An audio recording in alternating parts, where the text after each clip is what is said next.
नाम की बड़ी महिमा है। नामी से ज्यादा प्रभावशाली है नाम। आज से लगभग 100 वर्ष पूर्व की घटना है, सत्य घटना है।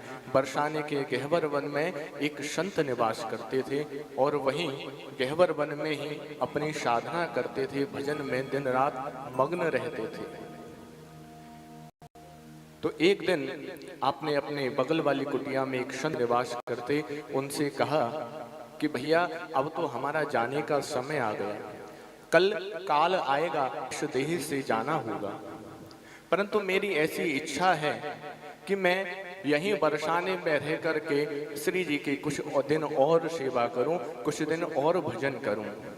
तो संत बोले कि भैया काल के आगे तो किसी की नहीं चलती, काल जब आता है तो जाना पड़ता है, परंतु ऐसा कौन सा कार्य है जो कि श्री जी की कृपा हो, श्री जी चाहें और वो ना हो।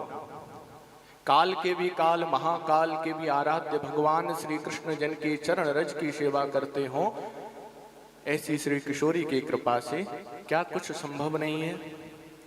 हाँ भैया सच कहते हो, अब देखो कैसी किशोरी की इच्छा हो। भैया श्री जी ने सब वृत्तांत सुन लिया, उनसे कौन सी बात छुपी है। अगले दिन की भांति, नित्य की भांति संत अपनी दिनचर्या के लिए निकल गए। जहां पर बैठ करके साधना करते थे वहीं बैठ करके भजन कर रहे हैं। आज कुछ अधिक तन में होकर के, कुछ अधिक ध्यान से, कुछ अधिक भाव से श्री जी का नाम स्मरण कर रहे हैं, श्री किशोरी जी को बुला रहे हैं, उनको पुकार रहे हैं। और जब हम हृदय से किसी को बुलाते हैं, जब हम हृदय से नाम स्मरण करते हैं ना, तो उनमें तन्मय हो जाते हैं। संत भी भाव समाधि में चले गए और विधाता के लेख के अनुसार अपने सही समय पर काल का आना हुआ।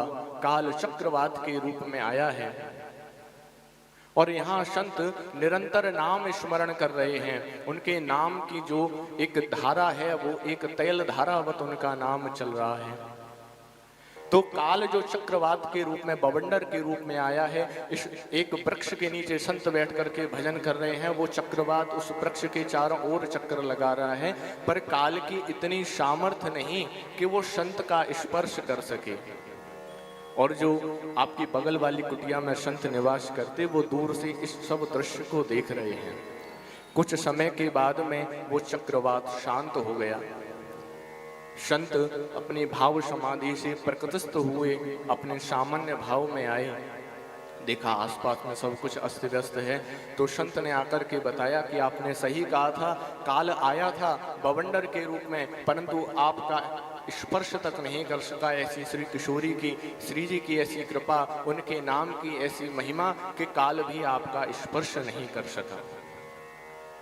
ये सत्य बात है बंधुओं कि नाम जापक साधक को काल भी स्पर्श नहीं कर सकता, परंतु हृदय से नाम आए तब, जब नामी को हृदय से पुकारा जाए तब। हमारे पूज्यपाद भोलानाथ जी एक भोरी सखी, बहुत अच्छे शुद्ध संत हुए, वो कहते हैं कि नाम श्वास दो बिलग चलत हैं, इनको भेद न मोको भावे। नाम श्वास दो बिलग चलत हैं, इनको भेद न मोको भावे। श्वास ही नाम, नाम ही श्वासा, और नाम श्वास को भेद मिटावे।